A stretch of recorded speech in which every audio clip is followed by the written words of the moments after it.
Salut à tous! À l'occasion des 20 ans de l'euro, le gouverneur de la Banque de France a fait un constat. L'euro est un vrai succès populaire. Il est soutenu par 72% des Français qui veulent le garder comme leur monnaie. Mais ce résultat n'est pas surprenant. Si on en croit la Commission européenne, l'euro n'a que des avantages.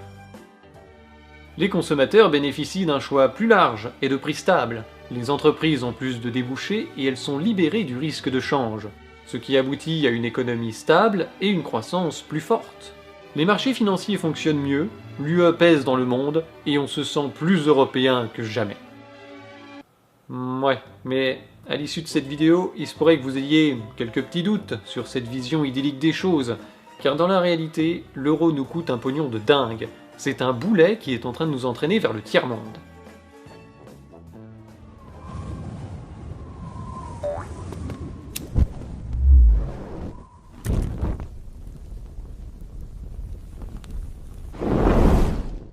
On va commencer par les avantages de l'euro.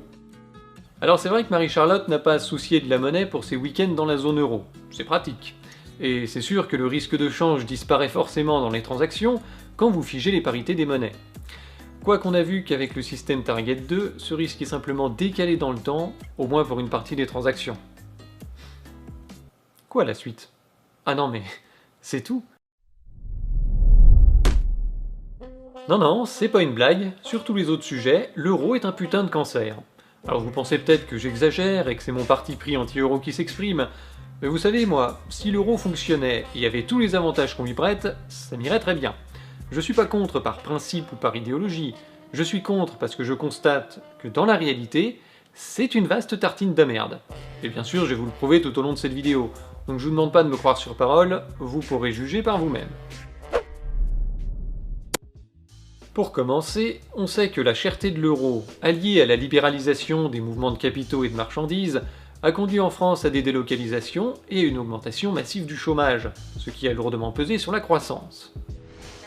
Je rappelle l'étude du CEP qui estime que l'introduction de l'euro a coûté 56 000 € à chaque Français sur la période 99-2017, soit un manque à gagner estimé de 3 100 € de PIB par habitant en moyenne par an.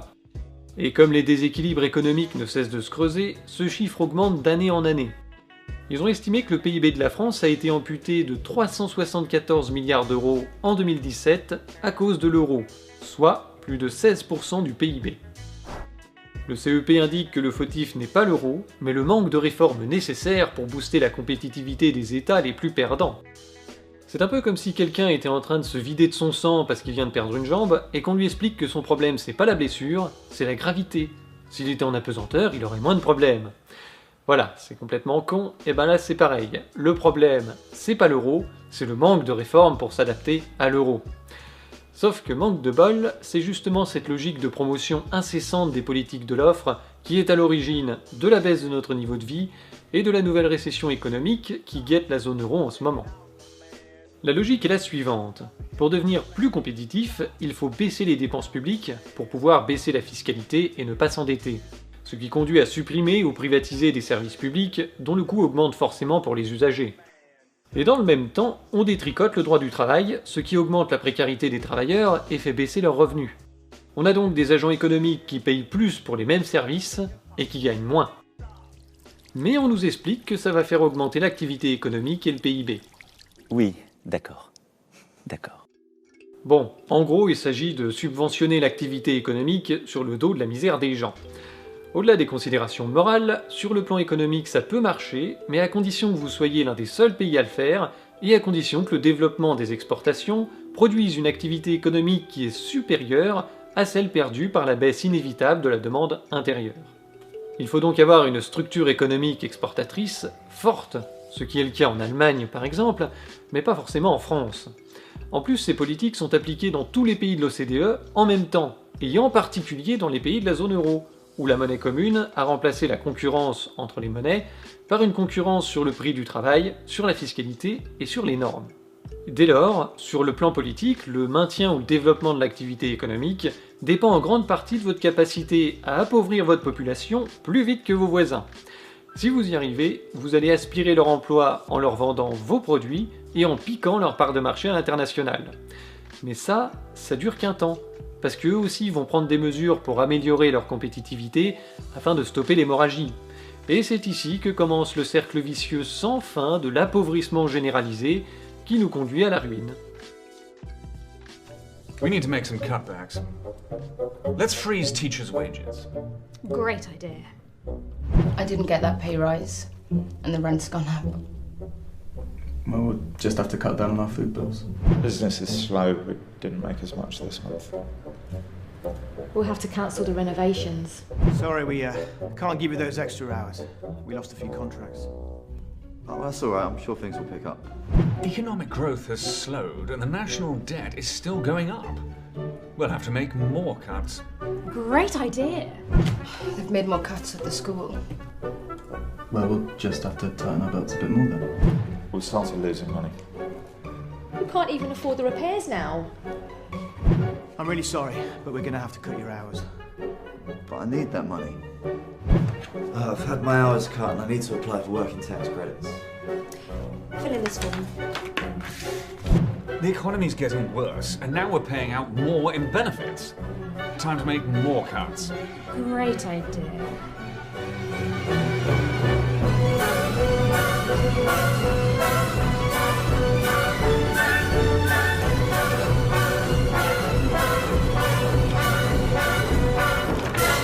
I don't understand.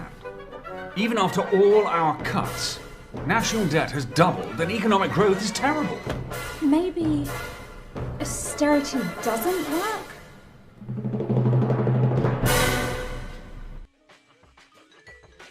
J'ai déjà eu l'occasion de dire dans une autre vidéo que ce modèle rend les patrons complètement schizophrènes. Parce qu'ils veulent des salariés pas chers et des clients riches. Mais comme les salariés des uns c'est les clients des autres, eh ben les gains que vous espérez avoir en baissant les coûts salariaux, vous les perdez par la baisse de la demande. C'est ballot. Encore une fois, vous pouvez être gagnant si vous êtes le seul à bénéficier de cette subvention. Mais quand la baisse des salaires est généralisée, comme c'est le cas maintenant, eh ben vous êtes forcément perdant. Parce que le salaire ne représente qu'une fraction du prix de revient d'un produit, alors que c'est bien souvent la totalité du pouvoir d'achat d'un travailleur. Avec un exemple, vous allez comprendre pourquoi ça coince. En appliquant la logique en vigueur actuellement, selon laquelle il vaut mieux avoir des travailleurs pauvres que des chômeurs, imaginons une baisse généralisée de tous les salaires de 30% dans un pays. Même si les entreprises répercutent l'intégralité de cette baisse dans leurs prix, ce qui n'est jamais le cas, comme on l'a vu avec la baisse de la TVA dans la restauration, eh bien vous ne pouvez baisser les prix que de 5, 10, 15, 20%, selon la quantité de travail incorporée dans vos produits. Du coup, voilà ce qui se passe dans une entreprise qui vend 100 bidules à 10 €, dont le prix baisse de 15%. Au début, vous avez une baisse du chiffre d'affaires provoquée par la baisse du prix de vente, et vous pensez vous rattraper sur une hausse des quantités vendues, suscitée par cette baisse du prix de vente. Mais c'est l'inverse qui se passe, à cause de la baisse du pouvoir d'achat de vos clients, parce que le produit est peut-être 15% moins cher, mais eux, ils ont perdu 30% de pouvoir d'achat, donc ils achètent moins qu'avant. En plus, si les gens n'ont plus de sous une fois payé les dépenses contraintes, les vendeurs de produits superflus peuvent voir leurs ventes chuter drastiquement. C'est ici que le développement des exportations est censé prendre le relais, à condition que vous soyez concerné par les exportations, ce qui n'est pas le cas de toutes les entreprises. Et puis, si les mêmes politiques de contraction de la demande sont appliquées dans les pays de vos clients, bah vous l'avez dans l'os. Et c'est bien ce qui se passe dans la zone euro, invalidant toutes les promesses de nouveaux débouchés pour les entreprises par la seule existence de cette monnaie. On a tendance à penser que l'euro est structurellement bénéfique à l'économie parce qu'il permet de faciliter les échanges. Sauf que dans la réalité, l'euro bousille l'économie, parce qu'il force les États à faire des réformes, c'est-à-dire à réduire le niveau de vie des gens, pour améliorer la compétitivité et essayer de garder un peu d'activité économique. On est donc dans un système de contraction permanente de la demande, et dans ces conditions, vous pensez bien qu'il ne peut pas y avoir de nouveaux débouchés pour les entreprises. En somme, avec l'euro on échange plus facilement, mais comme on a moins de thunes, bah ça nous sert pas à grand chose. Cette course permanente et infinie à la dévaluation interne a conduit les pays de la zone euro, et notamment les pays de la périphérie, dans la déflation. Il s'agit de la baisse généralisée des prix sur une longue période. La baisse des prix peut être une chose positive quand c'est motivé par une augmentation de la productivité, parce que là les salaires stagnent ou augmentent pendant que les prix baissent, donc vous avez une augmentation du pouvoir d'achat. C'est un petit peu la base du développement économique. Mais quand la baisse des prix est contrainte par la baisse du pouvoir d'achat des consommateurs, vous pouvez pas avoir de croissance. Ça entraîne une augmentation du chômage et une baisse de l'investissement, ce qui aggrave à son tour le cycle de recherche de baisse des prix, donc de baisse des coûts, baisse des salaires, baisse des investissements, baisse de la croissance, et on repart pour un tour. On entre en fait dans un cercle vicieux qui mène à la ruine, car les agents économiques ont des frais fixes, et quand leurs revenus n'arrivent plus à couvrir ces frais, les entreprises font faillite et les ménages squattent les ronds-points avec des gilets jaunes. Évidemment, la BCE a pris des mesures pour qu'on évite de rentrer dans ce cercle déflationniste, mais on va voir que le remède est peut-être pire que le mal. Vous pensez déjà que l'euro est une catastrophe? Mais non, ça c'est les bienfaits de l'euro au quotidien quand tout va bien. Quand une crise se déclenche, ça nous coûte encore plus cher. Lors de la crise de l'euro, les dirigeants européens ont créé le MES, le mécanisme européen de stabilité. Si un État de la zone euro perd son accès au marché pour financer sa dette, à cause de taux d'intérêt trop élevés par exemple, c'est le MES qui prendra le relais. Doté initialement de 80 milliards d'euros de fonds propres, il pourra prêter au maximum plus de 700 milliards d'euros fournis par les autres États de la zone. La France assumant 20% de ce merdier, nous avons été taxés à hauteur de 16 milliards d'euros pour abonder les fonds propres. C'est plus que le prix des concessions des autoroutes. Et en cas de pépin, le MES pourra nous réclamer jusqu'à 142 milliards d'euros que l'État devra emprunter pour les donner aux autres États dans la mouise. Tout ça pour maintenir la stabilité et la cohésion de la zone euro. Ça n'a aucun autre but. Une fois les problèmes les plus urgents de la crise de l'euro résolus, ils ont essayé de relancer l'économie et de lutter contre la déflation qui pointait le bout de son nez, en faisant tourner la planche à billets avec les QE. En achetant des obligations d'État aux banques, ils espéraient doper l'investissement et la consommation par la relance du crédit, en améliorant la solvabilité des banques et en faisant baisser les taux d'intérêt par l'augmentation de l'offre de monnaie. J'adore quand un plan se déroule sans accroc. Sauf qu'il y a quand même un grand nombre de ménages qui sont rincés par les politiques d'austérité. Quand vous avez plus de thunes à la fin du mois, vos capacités d'emprunt sont inexistantes, même à taux zéro. Et comme la consommation ne repart pas, les entreprises n'investissent pas non plus. En d'autres termes, c'est une politique monétaire qui rate complètement sa cible. Les seuls qui bénéficient des taux bas sont les plus riches, qui ont des capacités d'emprunt, et ils en profitent pour acheter tout ce qui leur tombe sous la main à peu de frais. Loin de relancer l'économie, cette politique monétaire est en train de créer des bulles spéculatives sur les actifs financiers et immobiliers, et de creuser les inégalités. C'est comme ça que la fortune des milliardaires français a bondi de 35% sur les 6 premiers mois de 2019, pendant que la majorité des Français galèrent à payer leurs factures. C'est toute l'ironie de la chose. L'économie réelle se contracte et les actifs flambent. En général, ce genre d'histoire ne finit pas très bien. Cette politique monétaire a un autre effet pervers. L'excès de liquidité sur les marchés, couplé à une inflation officielle de plus en plus basse et au taux de dépôt négatif de la BCE, ça a fait plonger les taux d'intérêt de nombreux États dans le négatif. Et il faut sûrement que je vous en dise un petit peu plus, parce que là ça ressemble un peu à un sketch des inconnus.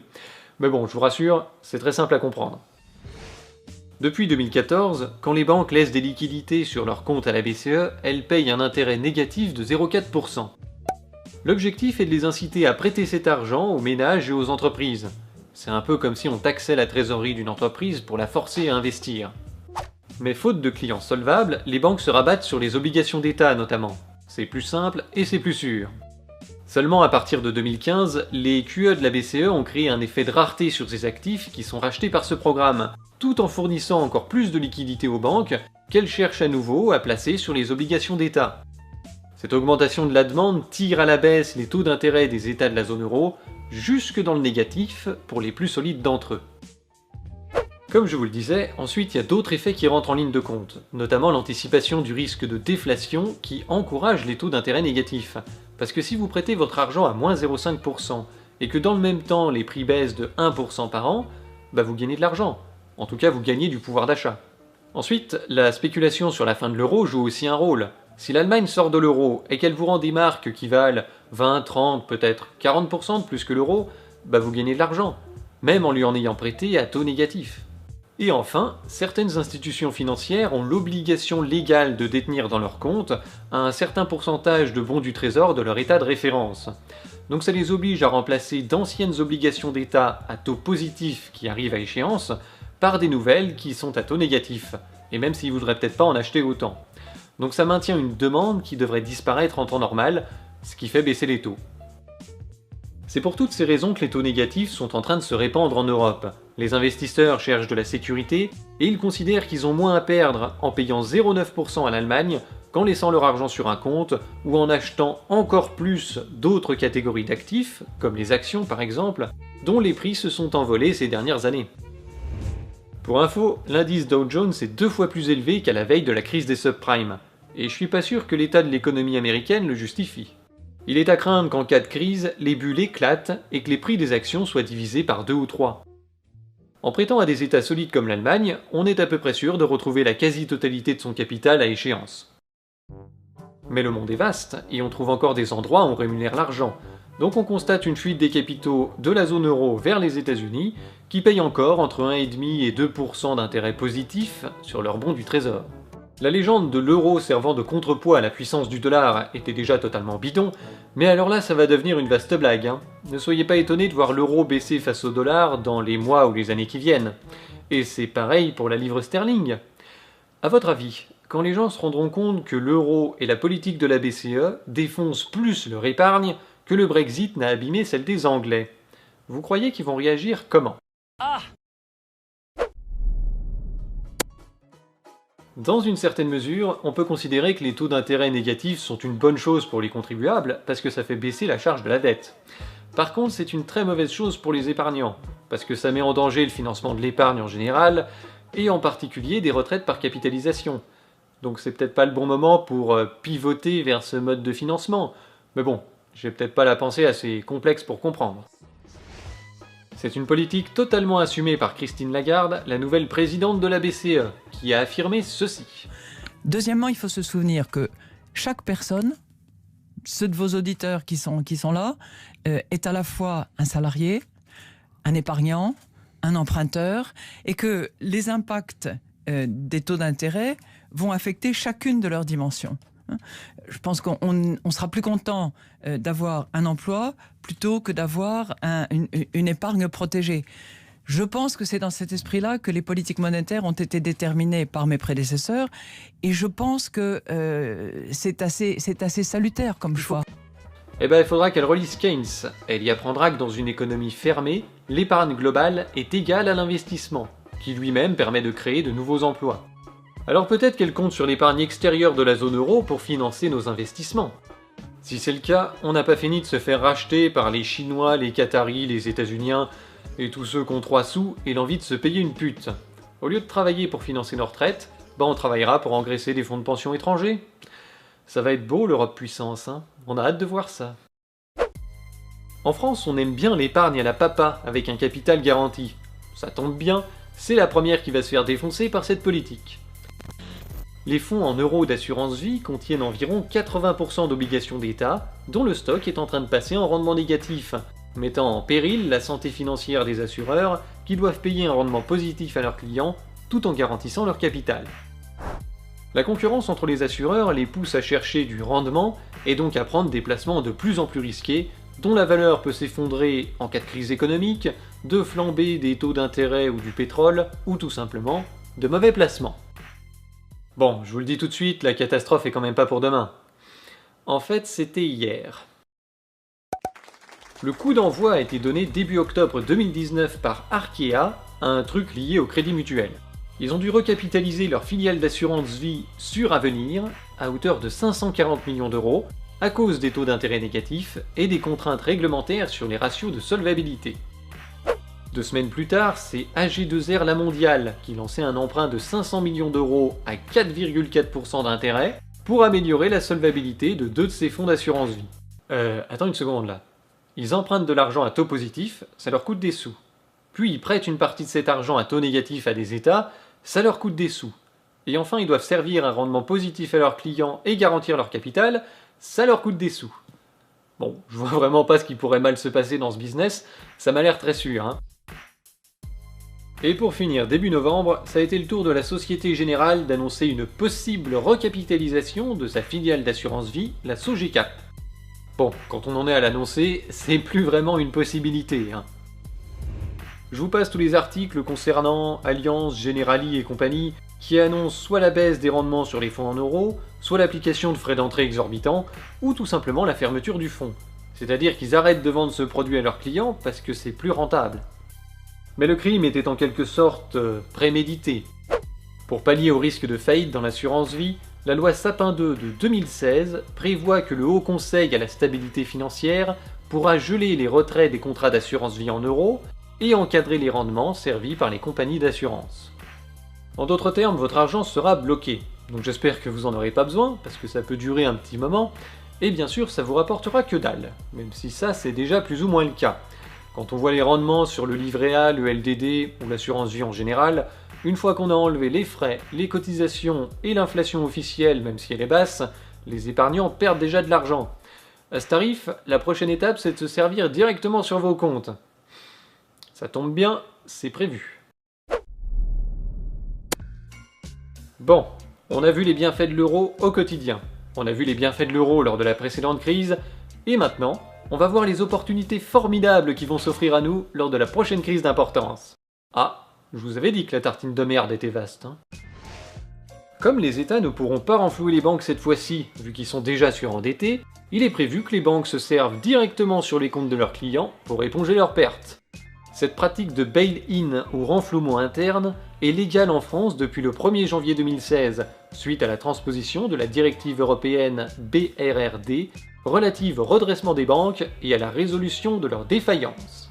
Cette directive transforme l'épargnant moyen en technicien de surface à la remorque d'un incontinent. On va éponger les défaillances des banques. Bah oui, c'est pour ça qu'on se lève tous le matin pour aller travailler, hein, c'est notre raison d'être. On a hâte de pouvoir rendre service à notre banque. Cette directive prévoit que les dépôts supérieurs à 100 000 € pourront être taxés par une banque pour renflouer ses pertes. Ce n'est pas un scénario de science-fiction, ils ont déjà appliqué cette mesure à Chypre en 2013.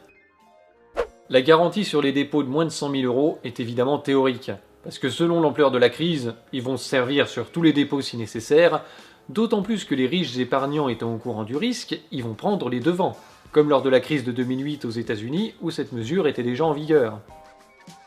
En 2018, un journaliste du Financial Times a avoué avoir caché un bank run des initiés de Wall Street lors de la crise de 2008. Voyant le système financier s'effondrer autour d'eux, et conscient que leurs dépôts en banque n'étaient garantis que jusqu'à une certaine limite, ils s'étaient rués au guichet des banques pour ventiler leur économie dans plusieurs banques et sur plusieurs comptes, afin de ne pas tout perdre au cas où l'une d'elles ferait faillite. Le journaliste faisant partie de ces initiés qui faisaient la queue devant les guichets, il s'est bien rendu compte du bank run, mais il a renoncé à faire un article sur le sujet, de peur d'aggraver la panique et de pousser ce qui restait du système financier dans l'abîme. Ça veut dire que les trous de balles de notre espèce seront les derniers à être informés du risque de faillite d'une banque ou de tout le système. Avant ça, les initiés auront réparti leur argent, ou l'auront même carrément sorti des banques, ce qui veut dire qu'une banque en difficulté verra disparaître les comptes de plus de 100 000 € avant même de pouvoir les taxer, rendant inapplicable la garantie sur les comptes de moins de 100 000, parce qu'il n'y aura plus que ça pour la renflouer. Tout simplement. Mais il n'est pas nécessaire d'aller jusqu'à la faillite pour qu'une banque soit obligée de vous exproprier à cause des taux négatifs. Dans certains pays, elles ont déjà commencé à répercuter ce coût sur leurs clients en taxant les dépôts. C'est le cas en Allemagne, l'Italie et la Suisse ont suivi. Au début, ça ne concernait que les dépôts de plus de 100 000 €. Puis, évidemment, ils ont étendu la règle à tous les dépôts. Bien sûr, en France, nous ne sommes pas concernés car le nuage des taux négatifs s'arrête à la frontière, c'est bien connu. Enfin, jusqu'à ce que des banques d'affaires commencent à taxer leurs déposants à l'automne 2019. Le gouverneur de la Banque de France a alors déboulé pour nous assurer que ça ne concernerait jamais le Pékin moyen. Les banques qui ponctionnent leurs clients sont des établissements de gestion de fortune, qui visent de très gros patrimoines avec des comptes courants supérieurs à 1 million €. Et il n'est pas question que ceci s'applique aux particuliers habituels ou aux PME. Mais non, bien sûr, les banques ne vont pas taxer nos dépôts, rassurez-vous. Par contre, elles vont augmenter discrètement leurs frais. Des frais bancaires qui ont déjà fait x10 ces 10 dernières années. Pour l'instant, tous ces bouts de ficelle arrivent à faire tenir le système parce que les taux ne vont pas au-delà des moins 1%. Mais si les taux devaient plonger davantage dans le négatif, les banques seraient obligées de répercuter ce coût sur tous leurs déposants qui pourraient être tentés de retirer leur argent des banques. préférant avoir des billets sous le matelas qui rapportent 0%, plutôt que d'avoir des comptes à la banque qui perdent 3, 4, 5% par an. Des mecs du FMI ont donc planché sur ce problème et ont pondu une note pour adapter le système économique au taux négatif. Leur solution concernant les espèces est toute bête. Rendre la détention d'espèces aussi onéreuse que celle des dépôts bancaires assortis de taux d'intérêt négatifs. Je vous passe les détails de la mise en application pour aller directement à la conclusion. Imaginons que le taux soit de moins 3% sur les dépôts bancaires. Alors tous les achats que vous ferez en espèces vous coûteront 3% plus cher, et quand vous déposerez un billet de 100 € à la banque, celle-ci ne créditera que 97 € sur votre compte. De cette façon, vous ne pourrez pas échapper au taux négatif en stockant des billets de banque, et vous serez otage d'un système bancaire et monétaire qui bouffe votre épargne petit à petit, jusqu'à ce qu'il ne vous reste plus rien. À la prochaine crise, en plus d'être exproprié par les banques pour subvenir à leurs défaillances, vous le serez aussi par les États, qui vont devoir continuer à suivre toutes les règles de bonne gestion imposées par l'euro et par les traités européens. Le problème, c'est que pendant une crise, les recettes de l'État se contractent en même temps que l'activité économique, pendant que les dépenses augmentent, notamment les dépenses sociales. Il va donc y avoir un petit problème de pognon. Fin 2017, le groupe d'études France Stratégie a rendu un rapport au gouvernement qui préconise 3 voies pour résorber les dettes publiques dans la zone euro. Ces 3 voies sont présentées comme des compléments à la rigueur budgétaire qui seraient utiles dans le cas d'une crise économique afin d'assurer la pérennité de la monnaie commune. Et rien d'autre. Développer le pays, résorber le chômage, améliorer le confort de vie des gens? Bah, c'est tellement 20e siècle. En fait, ils sont pas très originaux. La première de ces voies n'est autre que le MES. Les États de la zone soutiennent un État en difficulté en échange d'efforts de sa part pour assainir sa situation budgétaire. La troisième, c'est les QE de la BCE. On fait tourner la planche à billets pour acheter les obligations des États trop endettés et maintenir les taux bas. La seule innovation est dans la deuxième voie proposée. Bon, ça vous semblera familier si vous avez vécu un temps en URSS, mais pour les autres, ça va être un peu exotique. Alors attention, écoutez bien. Un État excessivement endetté pourrait décréter qu'il devient copropriétaire de tous les terrains construits résidentiels à hauteur d'une fraction limitée de leur valeur. Il deviendrait ainsi créditeur d'une somme annuelle correspondant à la rémunération du droit d'occupation du sol. Tout propriétaire pourrait différer son paiement, dont le montant cumulé interviendrait alors au moment de la vente ou de la transmission du bien. Mon Dieu. Vous vous rendez compte de ce que ça veut dire?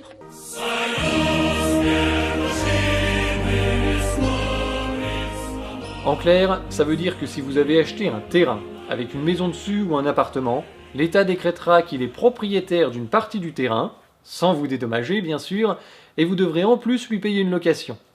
Cette location, vous pourrez la payer au fil de l'eau, genre tous les mois, ou bien laisser les montants s'accumuler et les payer entièrement au moment de la vente ou de l'héritage.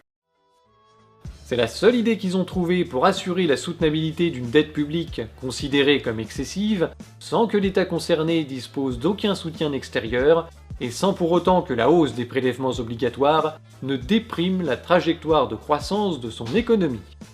Traduction, on exproprie les gens pour ne pas avoir à taxer l'activité économique, parce qu'on est dans un régime de taux de change fixe avec plein d'autres économies, et il faut maintenir la compétitivité interne du pays pour ne pas voir les entreprises se barrer.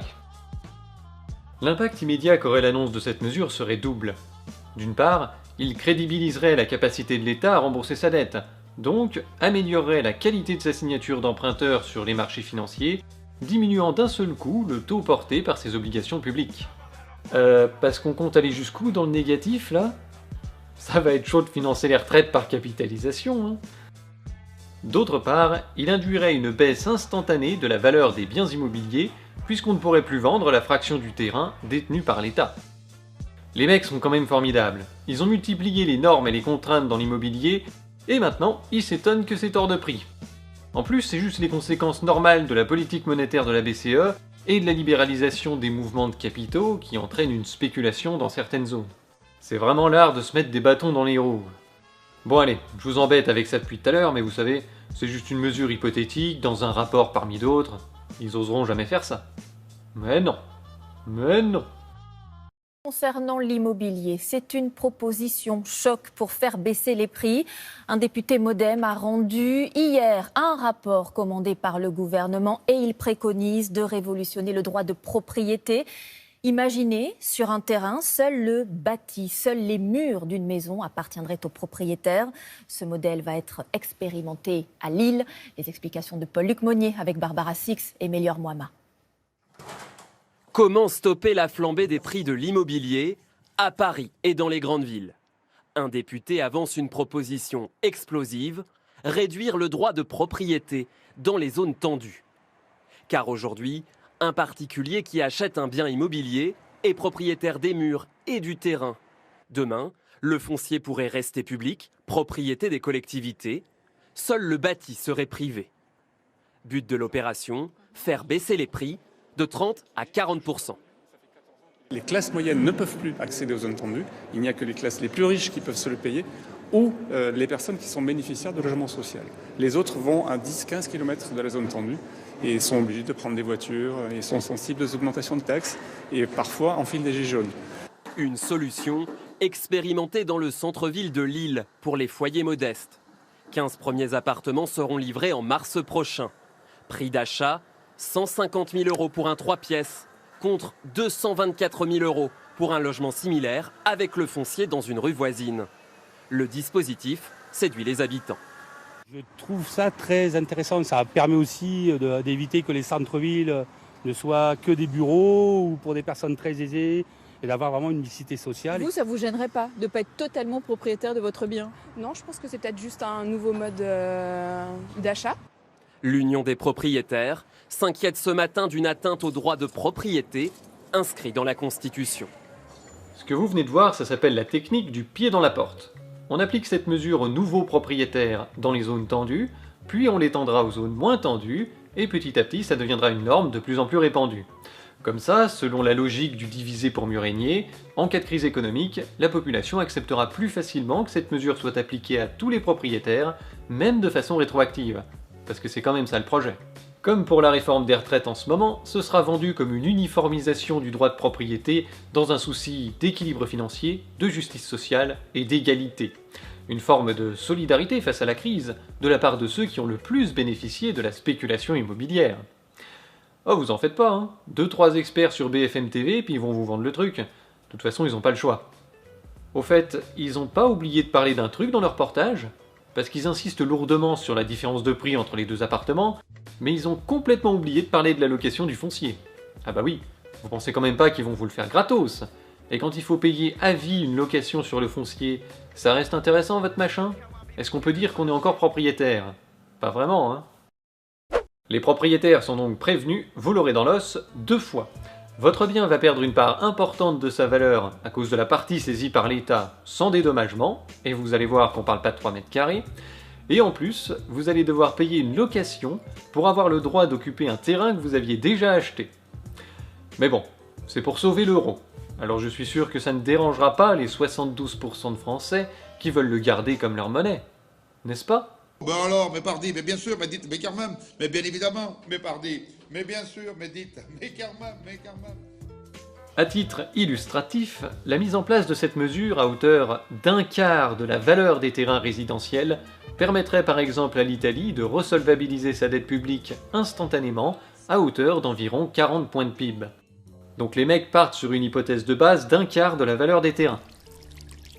Les prix Nobel à l'origine de cette idée lumineuse considèrent qu'elle est moins porteuse d'instabilité que les alternatives qui se présentent en cas de crise, à savoir coupe budgétaire drastique et forte augmentation des impôts, plongeant l'économie dans une grave récession, ou bien défaut de paiement et sortie de l'euro en catastrophe.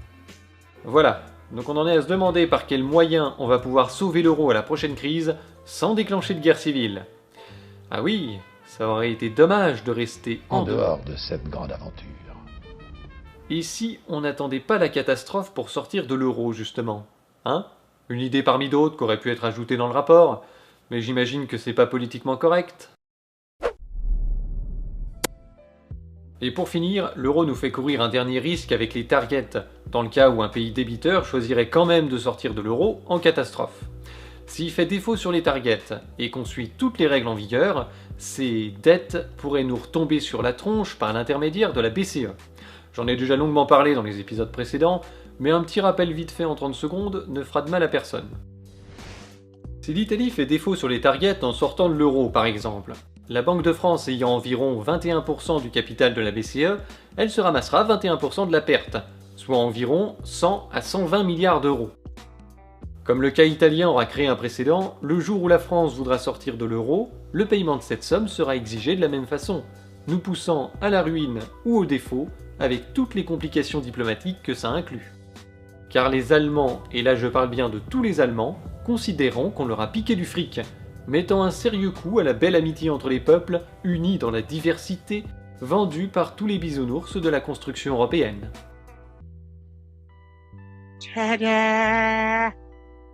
Pour résumer, l'euro détruit notre économie, notre niveau de vie, nos services publics, notre épargne, et même le droit de propriété. Pour rien. On n'en tire aucun avantage. Et à la fin, on va peut-être se foutre sur la gueule pour des problèmes de monnaie qu'on aurait pu éviter de créer il y a 10 ans, et qu'on pourrait essayer d'éviter d'aggraver maintenant. Vous pouvez reprendre les avantages de l'euro listés par la Commission européenne. Ils sont tous faux. C'est un désastre. Bon ben voilà, je pense que vous avez compris. On est engagé dans une course contre la montre pour sortir de ce merdier parmi les premiers, et avant qu'une crise économique ne se déclenche. L'Allemagne et l'Italie sont déjà devant l'échiquier et ont commencé à placer des pions, et puis on sait que des pays comme la Hollande, la Pologne, la Suède et puis d'autres ont très envie de quitter l'Union Européenne et ou l'euro. Et pendant ce temps en France, on a Macron, un espèce de jeune vieux qui a un putain de siècle de retard et qui continue de nous vendre les chimères de l'Europe fédérale qui n'arrivera jamais. Autant dire que nous sommes dans la merde. Comme pour le Brexit en fait, le plus gros problème pour sortir de ce merdier ne sera pas économique ou financier, même s'il y a un gros débat à avoir là-dessus. Le plus gros problème, il va être politique. Il est normal de ne pas pouvoir compter sur des politiciens qui ont fait toute leur carrière sur les bienfaits de l'UE et de l'euro pour régler le désastre lié à l'UE et à l'euro. Parce que le jour où ils admettent ce désastre, leur carrière est terminée. Par contre, il est beaucoup plus grave de voir les opposants les plus fervents à Macron, à l'Union Européenne et à toutes les politiques qui en découlent, refuser systématiquement de tirer les conclusions qui s'imposent à leur critique du système. Ça se termine toujours par des promesses d'autre Europe, et ça tourne en rond depuis 70 ans. De la gauche sociale à la droite souverainiste, en passant par des syndicats et diverses associations, tous prétendent défendre les travailleurs, les services publics, les Français en général, des conséquences des traités européens, mais tout en restant dans l'Union Européenne et dans l'euro, et sans jamais dire d'où viennent les problèmes qu'ils dénoncent. On se souvient de Mélenchon qui traitait les partisans de la sortie de l'euro de maréchalistes, ou de la prestation pitoyable de Marine Le Pen sur l'euro lors du débat de l'entre-deux tours, qui donne à penser que c'était pas un projet qu'elle prenait au sérieux. Non mais à quoi servira l'euro ? Mais c'est une moricone, c'est un panier de monnaie, vous le savez, encore une fois. Alors, ça a existé, car avant... Mais ça a existé juste avant l'euro. Juste avant que l'euro devienne notre monnaie physique en France. Eh oui, eh oui, eh oui, eh oui. C'était l'euro. I don't know what I said. I don't remember. D'ailleurs, le renoncement national a enterré toute idée de sortie de l'euro après les présidentielles. Tous ces partis critiques envers l'UE rivalisent d'ingéniosité pour maintenir l'ambiguïté sur leur volonté de sortir de l'UE et de l'euro, se croyant plus malins d'essayer de jouer sur les deux tableaux. Mais quand on leur pose franchement la question, ils sont bien obligés d'admettre qu'ils ne sont que des alter-européistes comme les autres. Est-ce que vous sortiriez de l'euro, oui ou non, si vous êtes président ? Pourquoi vous ne répondez pas à cette question ? Mais oui, mais comment je peux vous le dire plus clairement ? Oui, c'est oui, écoutez-moi, on sortira de l'euro. Non, quand vous dites Madame Le Pen... Mon analyse, c'est qu'il faut sortir de l'Union Européenne et user de l'article 50. Et le seul candidat qui proposait cela était François Asselineau, qui a été complètement occulté des médias et qui du coup n'a pas eu ses 500 signatures. Donc qu'est-ce qu'il reste ? Vous votez pour moi. Voilà, vous avez trouvé. Oui, mais vous ne voulez pas sortir de l'Union Européenne ? Je refuse le terme de sortie de l'Union Européenne, vous savez pourquoi ? Parce qu'on n'a pas à sortir du continent où on est.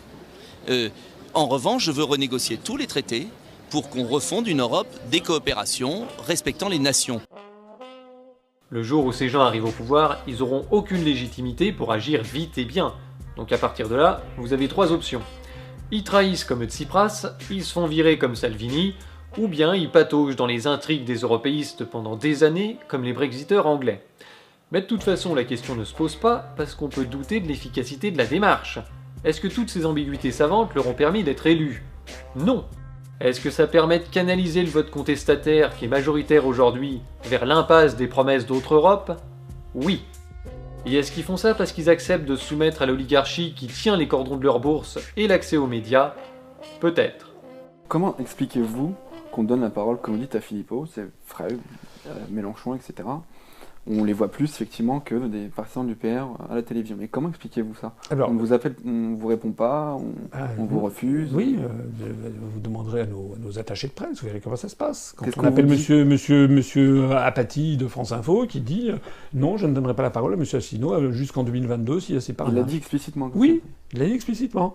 On a une équipe de télévision qui a dit à notre candidat dans le territoire de Belfort, qui est venu le voir, c'est quoi vous, l'UPR? Ah non, on a des instructions de Paris.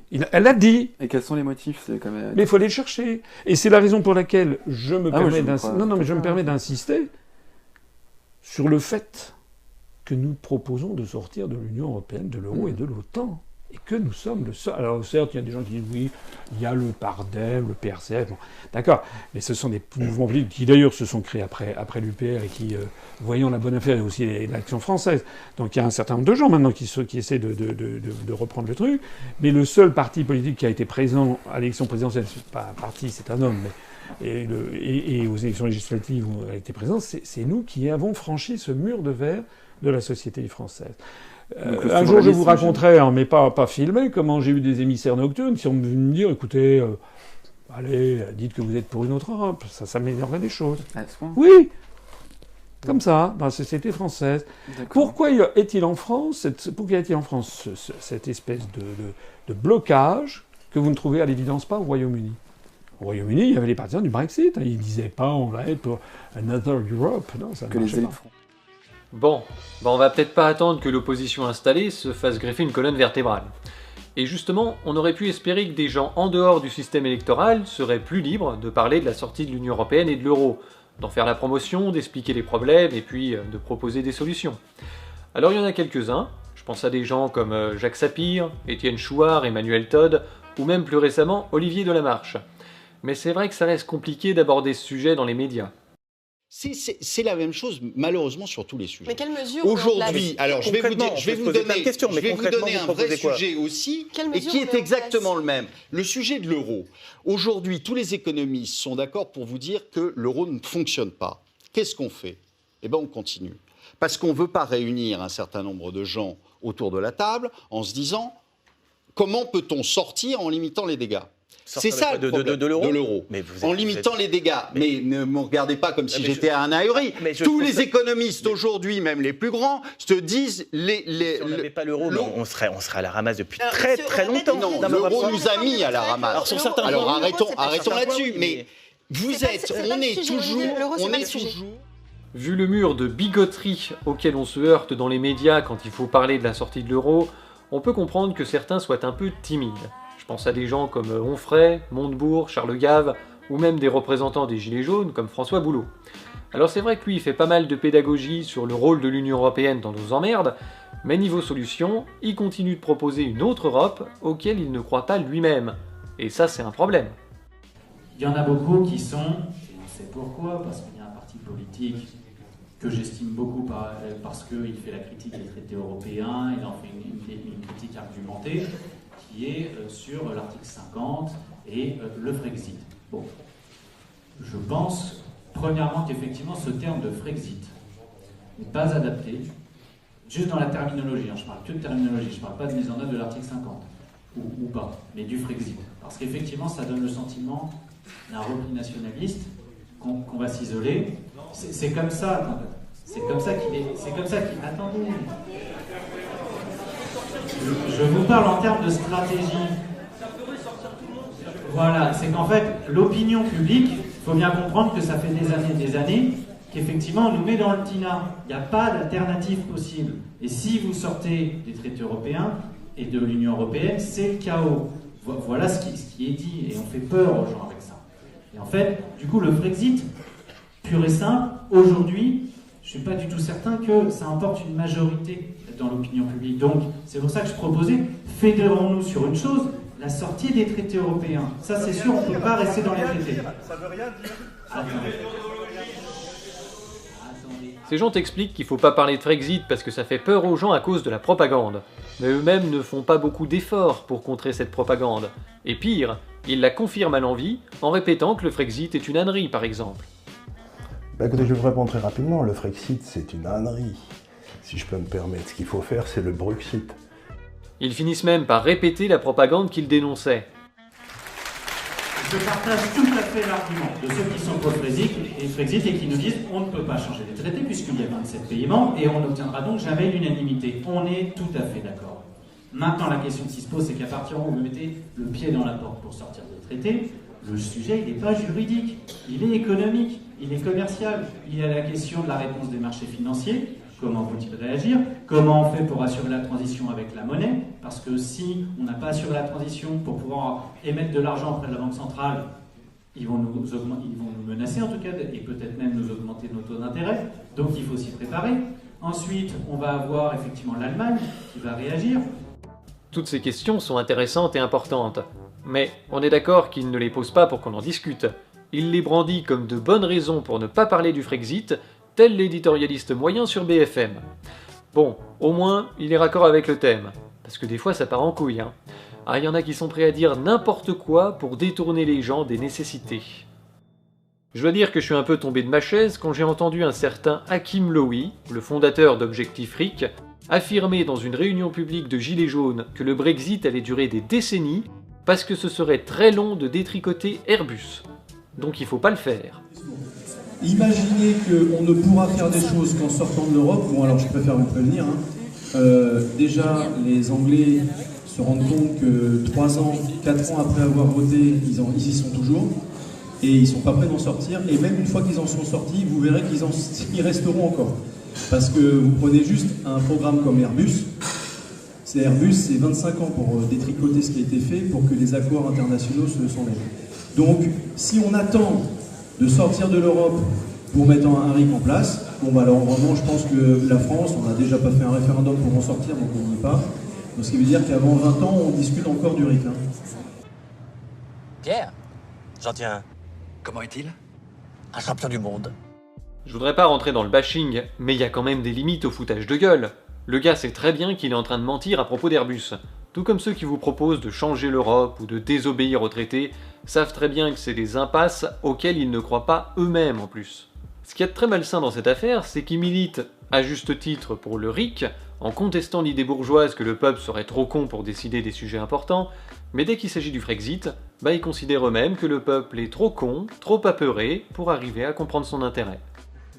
Le progrès ressemble furieusement à une dictature, hein. C'est quand même extraordinaire.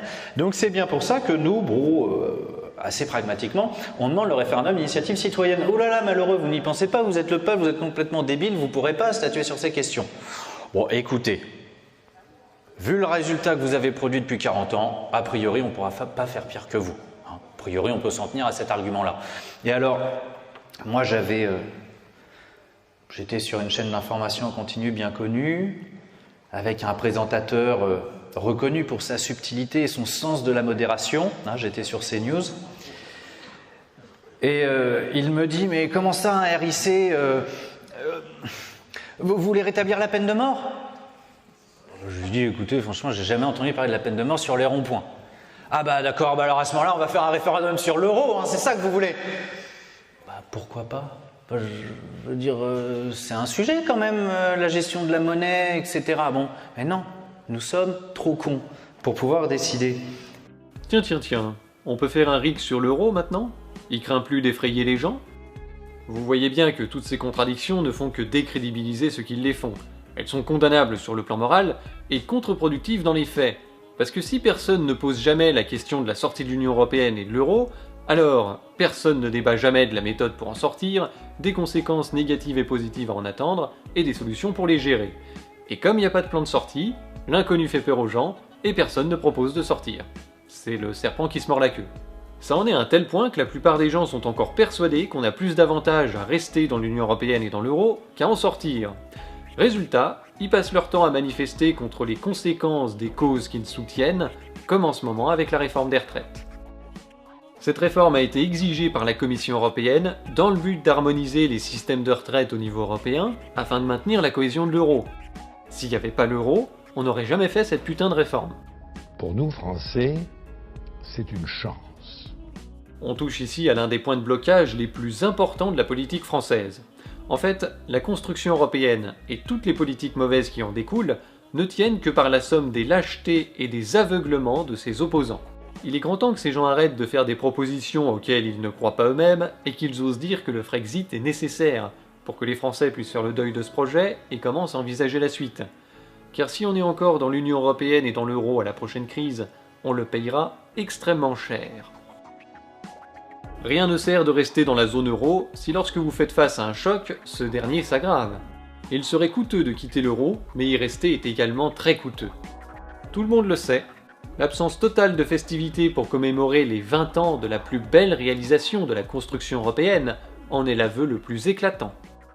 Moi j'ai été dans les aéroports, j'ai été dans des cabinets ministériels, je sais ce que les ministres et les présidents disent lorsque les portes capitonnées sont fermées, où on a toute une classe politique qui sait très bien que c'est un désastre, que ça ne marche pas, mais qui sait très bien que si jamais ils le disent, alors ils sont flingués médiatiquement, morts politiquement. C'est ça la réalité de la situation française.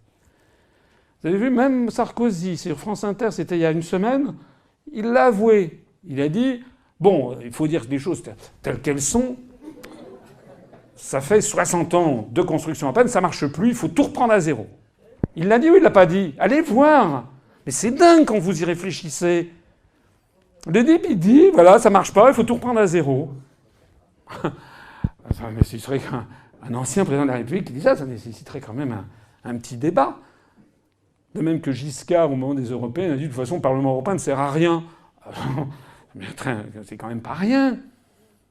Non? Je sais pas, on s'habitue à tout, remarquez. Mais bon... Si vous vous demandez ce qu'il faut faire pour éviter de prendre trop cher à l'échelle individuelle, allez jeter un œil sur la chaîne Grand Angle. Ils sauront mieux vous expliquer que moi. En tout cas, je vous souhaite bonne chance dans le merdier qui s'annonce. C'est donc ici que se termine cette longue série sur l'euro, pour l'instant. Merci aux tipeurs qui m'ont permis de la réaliser, et sachez que vous pouvez aussi financer mon travail en faisant un tour sur la boutique. D'ailleurs, le t-shirt commémoratif de la série sera bientôt disponible, en édition limitée. Merci aussi à Gilles, de la chaîne Eureka, qui m'a permis de comprendre 2-3 petits trucs. Et merci à l'équipe du Discord qui sous-titre toutes ces vidéos. D'ailleurs, si le cœur vous en dit, vous pouvez traduire ces sous-titres pour rendre cette série disponible dans les 24 langues officielles de l'Union Européenne. Ah, c'est tellement pratique. Sur ce, merci d'avoir regardé cette série jusqu'au bout, et à la prochaine.